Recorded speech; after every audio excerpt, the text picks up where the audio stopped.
Hello, and welcome to The Academic Activist, a podcast profiling ways for students to get involved in politics. I'm Pete Villasmil. And I'm Will Christensen. Welcome to Episode 1, UNC Partisans.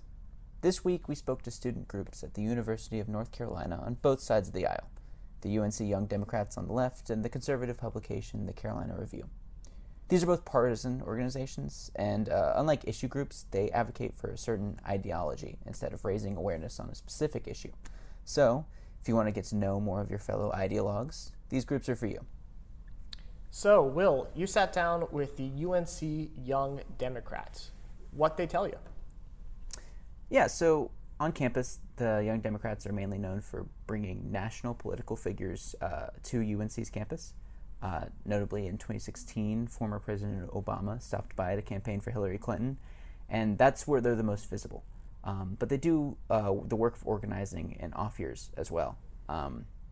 Even in off years, they'll bring figures to campus. Like in 2019, then presidential candidate Bernie Sanders gave a speech at the Bell Tower Amphitheater. The Sanders campaign recorded the speech and uploaded it to his YouTube channel.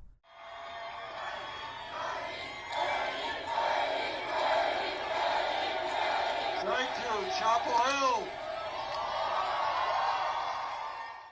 The Young Democrats, they're a subsidiary of the Orange County Democratic Party, but they're run by Carolina students. So they get a vote in Orange County Democratic Party matters, but the group that vote is done by the president of the group. And the group aims to promote the ideas of the Democratic Party and organize coalitions of voters on and off campus. Wow, interesting. So you mentioned it's an off year and they typically, or they sometimes bring in speakers and they hold other events. So since this is an off year, 2021, and the big midterm elections are coming up next year, what are the Young Democrats up to right now? Yeah, I sat down with Diane Ong. She's the president of the UNC Young Democrats, right before they called a meeting into session. Wait, that's so fucking I don't know. Ong told me about the Adopt a Policy initiative, which the Young Democrats, they pick an issue to focus their efforts on each semester. Last semester, it was the student debt crisis, and this semester, they're focusing on sustainability. Ong said, the point of the program is to connect with local community members. I think we felt like coming out of the 2020 election, we wanted to make sure we were involved in our community and practicing that sort of connection with our community outside of campaign cycles. We wanted to be doing that year round. That's really what organizing is all about. I also spoke to Tommy Decker. He was the director of civic engagement for the organization, so organizing voting drives, promoting membership on campus, that sort of thing. He said that staying politically motivated is a big part of what the Young Democrats are looking to promote. Encouraging people to vote, getting people registered to vote.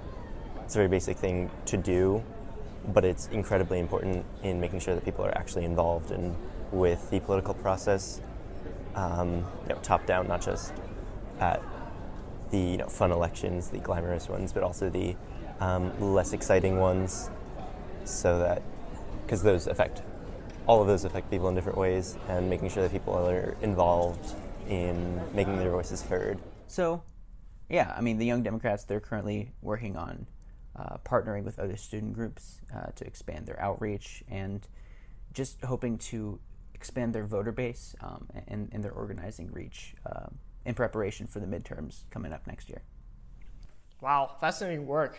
You mentioned, kind of continuing on this train of thought of expanding their outreach kind of both on and off campus. What are the Young Democrats, thinking about in terms of organizations or type of organizations they want to collaborate with before next year's midterms? Sure. Yeah. So most recently, Diane spoke to me about partnering with the Marion Cheek Jackson Center, which is a center focused on preserving the African American heritage of Chapel Hill, and a lot of their outreach work has led to some connections in the local African American community. As well as partnering with Mi Pueblo on campus, which is a Latinx advocacy group focusing on Latinx issues specifically on UNC's campus. And the meeting I attended, they were discussing partnering with Habitat Solar, which is a fairly new group to UNC's campus. Their goal is to provide solar panels and solar energy to homes built by Habitat for Humanity to really reach that sustainability goal for this year. So yeah, they're really trying to get involved and build ties in the local political scene.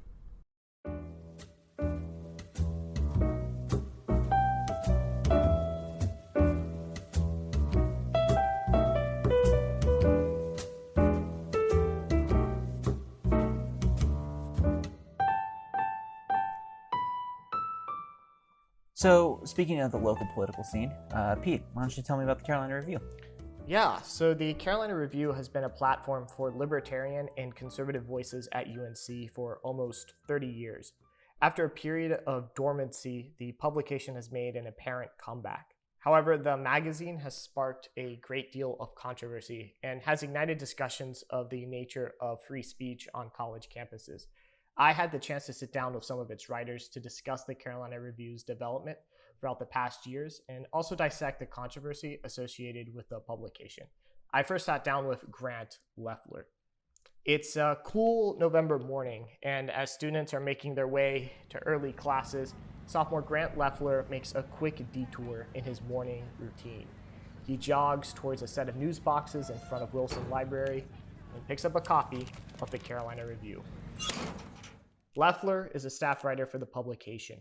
To him, the Carolina Review strives to give readers a measured and balanced conservative perspective. Our goal isn't, to be not the provocative, Ann Coulter, magazine on campus. This is, to kind of give conservative and libertarian leaning students to, kind of speak their piece a little bit. So who's, you said there's a comeback involved here. Who's responsible for organizing that? So the revival of the Carolina Review was spearheaded by junior Bryson Piscatelli. I reached out to Mr. Piscatelli, but he unfortunately declined an interview. I did ask Mr. Lefelar about Mr. Piscatelli, and he basically described him as a very hands-on leader, someone that's very good at recruiting, and someone that saw potential in the Carolina Review and wanted to try to help the publication build back after a period of dormancy. Definitely. How's the return to campus been, received by the student body? Well, the magazine has garnered both praise and criticism. Praise from conservatives since its comeback. Members of the NCGOP have expressed vocal and in some cases financial support towards the publication. And the Carolina Review was even recognized by conservative commentator Ben Shapiro a couple months ago. Carolina Review, the campus conservative newspaper, got leaked audio. But the publication has also seen a great deal of resistance. Back in April, a Carolina Review news box was vandalized. Shortly after, hackers attacked the organization's website, deleting its contents and then leaving behind an expletive-filled message. I sat down with Nathan Gibson, and he's the publication's opinion editor. And he's very aware that students on campus have serious disagreements with the publication. Not everyone's going to be on board with you writing for something that isn't supremely popular on a liberal college institution. Students just need to start seeing each other as students. We should just be civil and be friends with each other. However, critics have voiced concerns that the conservative publication sometimes offers a platform to dangerous ideas. Earlier this year, NC Lieutenant Governor Mark Robinson made some disparaging comments about the LGBTQ community.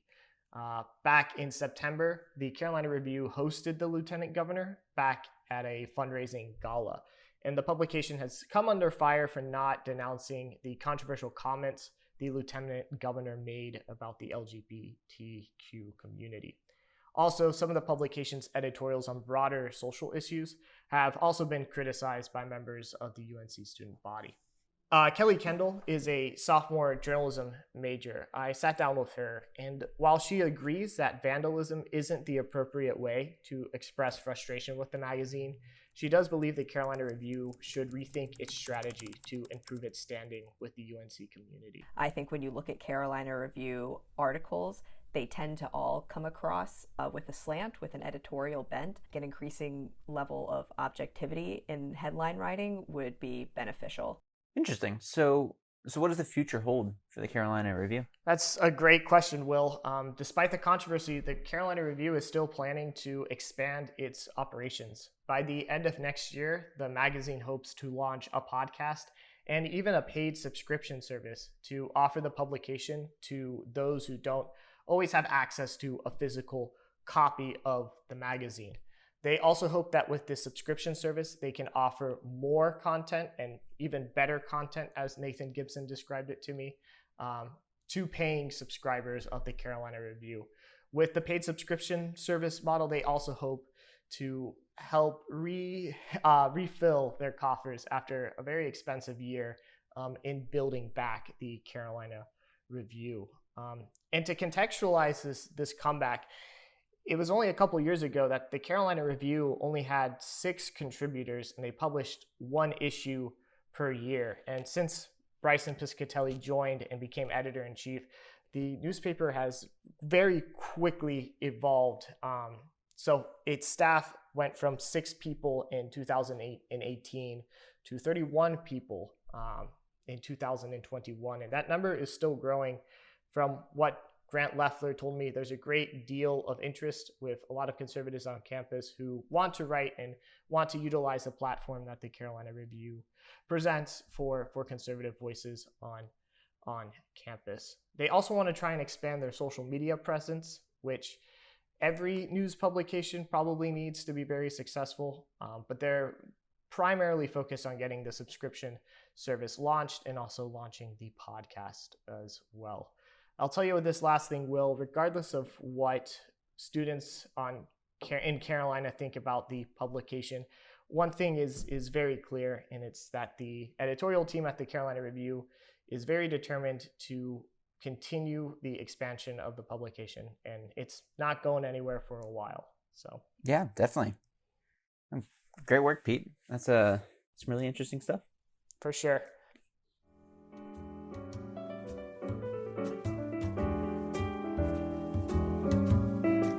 Thank you for listening to the Academic Activist Podcast, hosted by me, Will Christensen. And me, Pete Villasmil. Scripted and edited by Will Christensen and Pete Villasmil. Special thanks to Tommy Decker, Diane Ong, Grant Lefelar, Nathan Gibson, and Kelly Kendall. Special thanks to Bensound for the music and to Lee Meredith for his guidance during the production of this episode. Thank you all for listening, and we'll see you next week.